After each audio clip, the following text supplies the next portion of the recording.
Oh, we'd like to welcome back to the microphone Dr. David Klein of the Stages of Life Institute in nearby Longwood. Hey, make a day out of it. Plan a shopping day in Orlando, maybe a nice lunch someplace. Drop by the nutraceutical store. And, of course, if you are feeling bad and you want to feel good like I do, or maybe you've suffered from an accident, you want to see Dr. Klein. You want to get on his patient list. Dr. Klein. A few weeks ago, you mentioned vitamin D. We get an awful lot of people hitting our Facebook page, the Rob Newton Resource Hour, others that are emailing me at ozark53@gmail.com. They want to know more about vitamin D. Well, vitamin D, okay, for starters, is not a vitamin. Whoop. It never was, never will be. Well, we won't do this show then. I guess I'm wrong.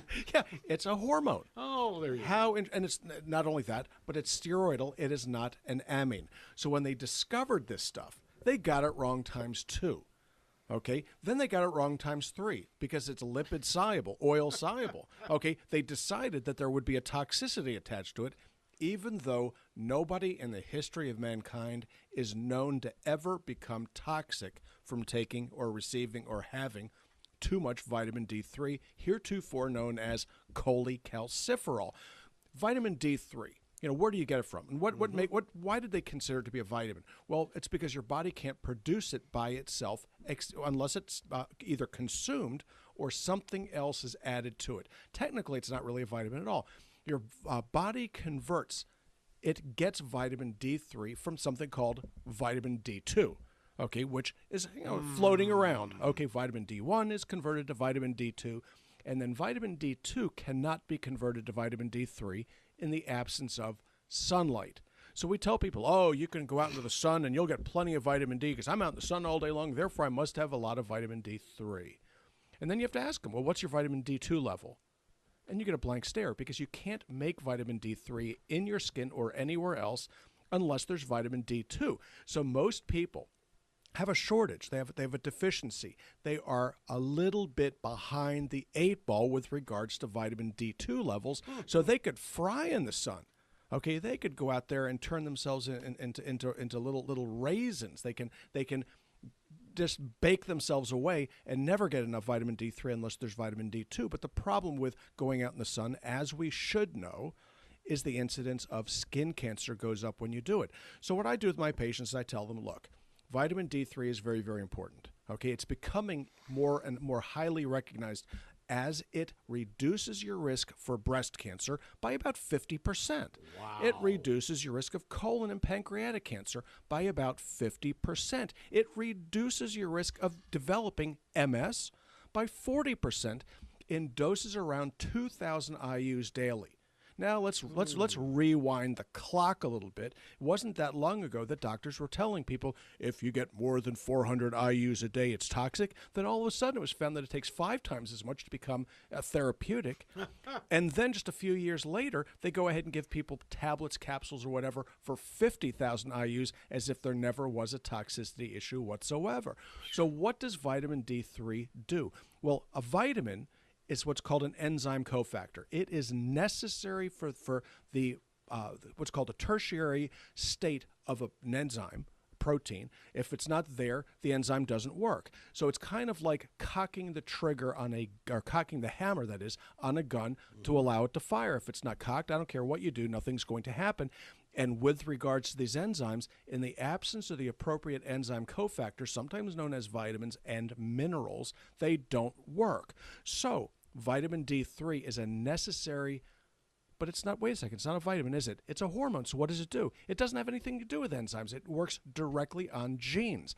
So we're finding now that individuals with diabetes, insulin-resistant diabetics, adult onset diabetics respond very, very well and much better to their medications and, in fact, to their diet in the presence of adequate amounts of vitamin D3. You can reduce your risk of developing, oddly enough, diabetes by taking in enough vitamin D3. Weight loss, vitamin D3. Hypertension, D3. Cholesterol, D3. Not to mention cancer issues. Oh, my. So vitamin D3 is very, very necessary, and it's just a darn shame that we as doctors and researchers mislabeled it as a vitamin at all, because it isn't. It is a hormone, and that's all there is to it. So what do? Do we give people vitamin D2 and then tell them to bake in the sun? Certainly not. What we do is we give them vitamin D3. So two questions then are going to be asked, one of which is how much, how often? Okay, same question. And then the second one is how do I get it absorbed? Now, vitamin D3, cholecalciferol, is oil soluble. It's not water soluble. So the joke here is when you watch the commercials and they show there's the vitamin Q, it doesn't dissolve in water. No kidding, it's not supposed to. It dissolves in oil. Okay, big joke. Joke on you. So why don't you spend 10 times more so you can get a water soluble version when in fact your gut does this for you and you can keep the money in your pocket. Well, the way that you absorb vitamin D3 is by taking an oil capsule with it, an absorbable oil. How easy? Okay, and you can actually, if you don't mind the medical metaphor, kill two birds with one stone. You can take your fish oil with your vitamin D, and guess what? It enhances its absorption. So what do the doctors not do? Well, gee, Mrs. Jones, here's your capsule, your prescription, 50,000 IU vitamin D2. Okay, there's a mistake right there. And then they don't tell you how to take it, which is with an oil. And then they wonder why nothing happens. So you spend a lot of money and get no result. So this is where you need to be your own doctor. You need to take charge. There's no conspiracy here. Everybody's stupid. So what do? You take your vitamin D3 dosage for most people. Okay, the daily intake for most adults is 5,000 IUs. I used to think it was 1,000 or 2,000. Okay, I've long since changed that because there doesn't seem to be any advantage, nor is there any cost savings to going any less than 5,000 IUs. But you always take it with a high-quality fish oil. Why fish oil? Because it's absorbed. The last thing you would do would be to take it with something that doesn't get absorbed well. What are examples of that? CLA doesn't get absorbed well with CLA, doesn't get absorbed real well at all with castor oil because actually nothing does. Yeah. Okay, mineral oil just extracts it. So what do? You take it with your fish oil because that's a wonderful source of omega-3 fatty acids, and these things are equally important. So vitamin D3 dosage for most people, 5,000 IUs a day. Well, when might you need more? Okay, well, oddly enough, there are circumstances where this is necessary. One, if you have issues of immunity. Okay, well, most everybody's going to say, well, gee, whoa, wait a second, what are you talking about? I don't have that disease, that virus that causes immune issues. No, actually, it's not what we're talking about at all. What we're talking about is autoimmune processes. Not allergy, but autoimmune. So if you have autoimmune thyroid disease, if you have psoriasis in particular, if you have irritable bowel, colitis, ulcerative colitis, Crohn's disease, there are lots of autoimmune diseases, Beckett syndrome, Sjogren's, lupus, okay? The vitamin D3 level that you have is probably going to be too low, and you need to bump it up because it helps your body remodulate the immune system. So I have patients that they come in with psoriasis. The first thing that I do for these individuals is I start them on a high-dose quality vitamin D3 with a fish oil. That way I know it's being absorbed. And then we use a topical anti-inflammatory, and it takes the psoriasis, it takes the plaquing down. It's very, very interesting. That what do we use topically? I usually start with castor oil. Okay, but right now I'm working on doing a little research in the office, looking at a new anti-inflammatory topical. Okay, I'm not ready to release it yet because I don't have enough patients behind me to really feel like it's a safe thing to do just yet. But the long and short of it is you remodulate, you rebalance the immune system. Each of these autoimmune disorders seems to have a different trigger. Thyroid disease, it's usually a selenium and zinc deficiency. It's kind of neat. Okay, when you're looking at aortitis, when you're looking at vasculitis, it's usually a zinc copper deficiency.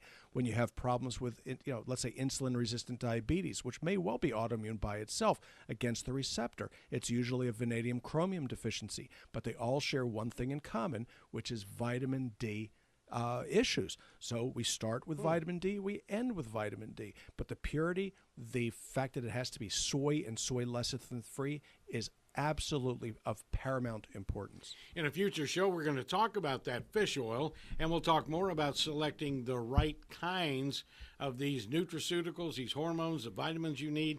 You've got to be careful when you go into the store and buy these, but there's one place that you're assured to get quality, and that is Stages of Life? Stages of Life, exactly.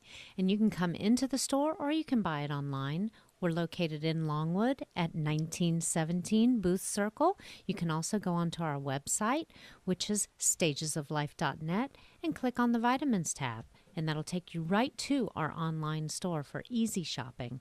Our phone number is 407-679-3337, and we are also on Facebook, Stages of Life Medical Institute. If you like us, you'll find all sorts of interesting information and specials that we're running in the office currently. All right, and those specials are always great. Some of this stuff, you cannot afford to pass up those specials. Dr. Klein will be back tomorrow right here on the Rob Newton Resource Hour. Rob